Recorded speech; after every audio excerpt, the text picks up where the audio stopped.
za mamą. Moja mama by mnie zatrzymała. Właśnie to robię, Rośni.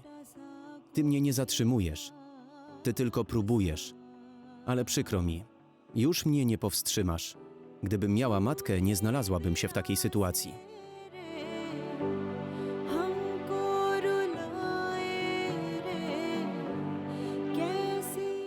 Rośni, powiedziałaś, że twoja matka ma serce z kamienia. Ona nie. Ale ty z pewnością je masz. Myślisz, że wszystko dzieje się bez powodu? Dlaczego więc za mnie wyszłaś? Poślubiłam mężczyznę, który mnie wspierał. Mężczyznę, który nauczył mnie, czym jest miłość. Poślubiłam mężczyznę, który utwierdził mnie w przekonaniu, że to, co robię, jest dobre. Ze sposobu, w jaki ze mną rozmawiasz, wydaje mi się, że za bardzo przywykłeś do luksusów.